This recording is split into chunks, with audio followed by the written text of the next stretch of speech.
আসসালামু আলাইকুম। আজ সকালে আমি, আব্বা এবং ছোটো ভাই রাশেদ আমাদের বাগানে গিয়েছি। তো কাঞ্চননগরের পূর্ব এলাহাবাদ লট এলাকায় আমাদের পাহাড়।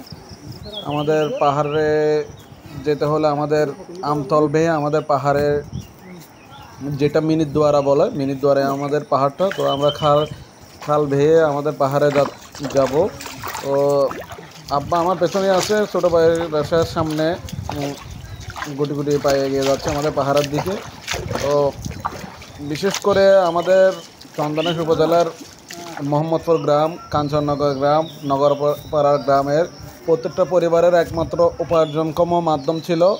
উপার্জনের মাধ্যম ছিল এই পাহাড়ের উৎপাদিত পেয়ারা, কাঁঠাল, লেবু এবং অন্যান্য ফলফলাদি।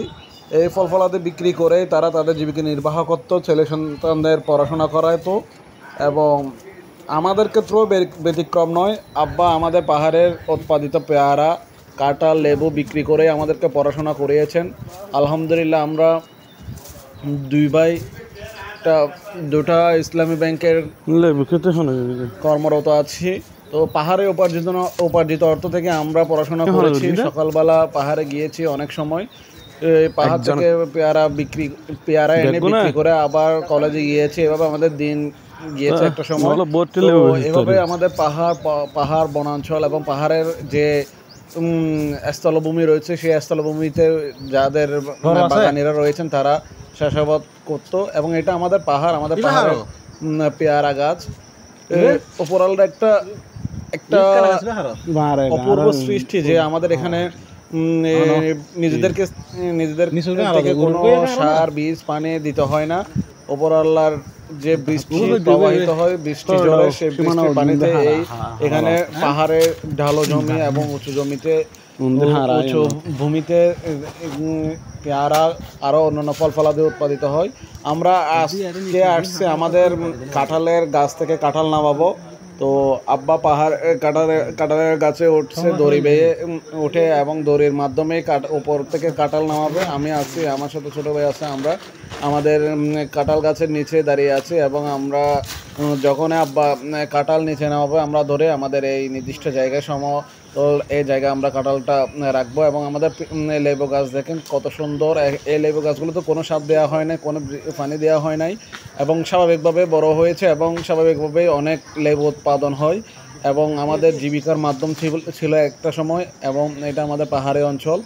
তো এখান থেকে আমাদের রুটি রোজগার হতো, আমাদের পড়াশোনার খরচ বহন করতো। এটা আমাদের কাঁঠাল গাছ, অনেকগুলো কাঁঠাল একসাথে, প্রায় 100-200টা কাঁঠাল ধরে।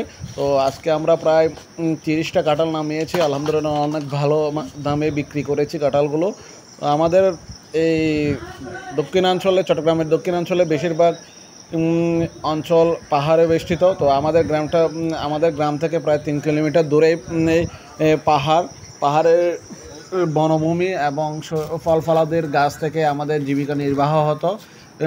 যুগের পরিবর্তন এবং সময়ের পরিবর্তনের সাথে সাথে বেশিরভাগ পরিবারের সন্তানরা পড়াশোনা করেছে এবং পড়াশোনা করে তাদের নির্দিষ্ট গন্তব্যে চলে গিয়েছে। এবং আরও যারা আছে তারা বিদেশে পাড়ি জমিয়ে তাদের অর্থনৈতিক অবস্থা ভালো হয়েছে এবং এখন তাদের বেশিরভাগ পরিবারের পাহাড়ে যাইতে হয় না। এবং একটা সময় তাদের জীবিকা নির্বাহের জন্য প্রধান মাধ্যম ছিল এই পাহাড়। তো আমরাও আমাদের পাহাড়গুলো আমরা রেখে দিয়েছি। আমার বাবা মাঝে মধ্যে আসে আমরা যেহেতু এখন চাকরিতে যোগদান করেছি, তো আলহামদুলিল্লাহ অনেক ভালোভাবে আমরা আমাদের জীবিকা নির্বাহ করতে পারছি। তবু নিজেদের পাহাড়ে মাঝে মধ্যে আসতে হয়, বাবা আসে। আমরা যখন ছুটি পাই তখন আমরা আসি মাঝে মধ্যে।